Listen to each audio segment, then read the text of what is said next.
দে। খাবে? হ্যাঁ। আচ্ছা দাঁড়াও, দিচ্ছি। এই নাও। কিরে শ্যামলি, আজ এত সকাল সকাল রস নেমে ফেলেছি। দে দে, তোর টাটকা রস এক গ্লাস ঢেলি দে। এলেন। সত্যি শ্যামলি, তোর রসের যে টেস্ট না, যেন মনে হচ্ছে অমৃত। পরানটা পুরো ঠান্ডা হয়ে গেল রে। এই নে। আচ্ছা রে, তোকে দেখে আমার খুব কষ্ট হয় জানিস।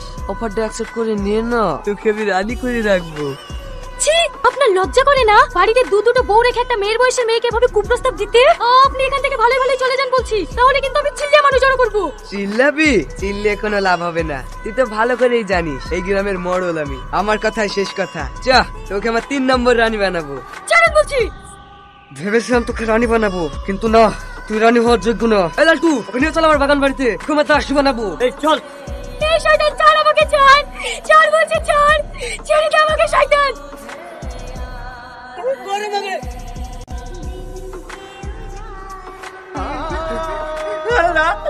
আমার বন্ধু গায়ে দিছে। আমি আসি। পাগল হলেও এই যুগে তুমি সত্যিকারের মানুষ। এই দেখো আব্বা, তোমার লেগে ওষুধ লেসছি, ওঠো উঠে খেয়ে নাও। একটা সত্যিকারী করলের কোনো ঝামেলা হয়েছে? তোমাকে কে বললো?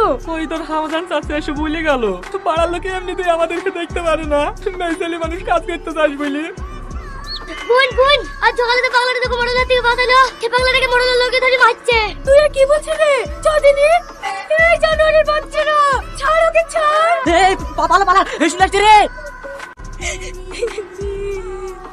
আজ আমার ছেলে তোমার এই অবস্থা হলো, তখন কে বলেছিল তোমাকে আমার ছেলে ওদের সাথে ঝামেলা করতে? তোমার এই সব কিছুর জন্য আজ আমিই দায়ী। না কিছু হয়নি, না ওঠো। এই রমজান, তুই একটু সিরাজ ডাক্তারকে দেখে নিয়ে আয় তো। ঠিক আছে বোন।